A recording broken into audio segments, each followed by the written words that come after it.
A few moments later. Nilalait nila yung mga construction worker na mababaho daw, nalibagin, nakakadiri. Akala mo naman talaga kung kagaganda ng mga buhay ng mga to. Ang lakas manlait ng kapwa. Anong masama sa pagiging construction worker? Construction worker ka man o naman trabaho mo basta hindi ka nagnanakaw, marangal na trabaho yan. Ang hindi lang marangal, itong utak ng mga taong to na walang ibang laman kundi ang manlait ng kapwa na akala mo naman talaga ang gaganda ng mga buhay. Pati mukha, di ba? Kala mo kung sino maganda yung mga babae dyan? Hindi ko na lang ipangano dito yung mga mukha baka mamaya magsipagpalagan, mag-iyakan naman yung mga yan. Yung mga babaeng diring-diri sa mga construction worker na lagi na lang pinupost sa TikTok, kahit dito sa Facebook, na pass sa mga construction boy. Nakakadiri sila, ang babaho nila. May mga vlogger dyan, kilala nyo na yan, kahit di ko na sabihin, napanood nyo rin naman yan. Grabe, diring-diri, wow ha. E di sana kayong gumawa ng mga bahay ninyo. Ayaw nyo pala nandidiri pala kayo sa mga construction worker. Kayong gumawa. Tingnan natin. Masyado kayong magagaling sa buhay ha? Baka yung mga magulang ninyo, baka yung trabaho niyan, kawatan yan. Ha?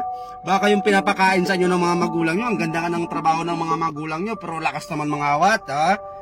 Ang lakas mangutong sa kaba ng taong bayan, bato-bato sa langit.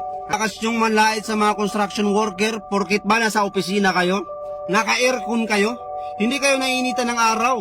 Maganda yung mga uniform nyo. Kaya feeling nyo, ha? Kayo na yung pinaka-mayor dito sa mundo. Trabaho nyo na yung pinakamalupit.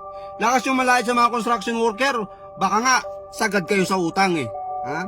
Baka yung ATM nyo nakasangla. Tapos lait kayo ng lait sa mga construction worker. Ang mahirap nyan, mas malaki pa yung sahod ng mga construction worker kaysa sa inyo. Yun yung katotohanan. Yung mga construction worker na yan, pag skill ka, mason ka, karpintero ka, magkano yung mga arawan ng mga yan? Nangungontrata pa yan. May sideline pa yan.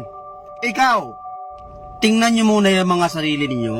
Baka nga hindi nyo kayang buhayin yung mga sarili ninyo Tapos ang lakas nyo ng manlait ng trabaho ng iba. Baka nga palamunin pa kayo sa bahay ninyo. Yung mga babae dyan, ang lakas magsalita. Ha? Pa sa mga construction boy. Tapos yung mga napangasawa, ang pupugi, wala namang alam na trabaho, palamunin. Real talk. Real talk, babae pa yung nagtatrabaho, yung lalaki nasa bahay lang kasi nga pass daw siya sa construction boy kasi nakakadiri, mababaho. Nag-asawa ng pogi ngayon, yung pogi, saksakan ng tamad. Siya yung nagtatrabaho, magaling, palakpakan. Magiting kang babae ka. Yan tayo Bago mo tingnan yung kamalian ng iba, tingnan mo muna yung sarili mo. Baka hindi perfecto yung buhay mo, kaya dahan-dahan sa pananalita. Ito shout out sa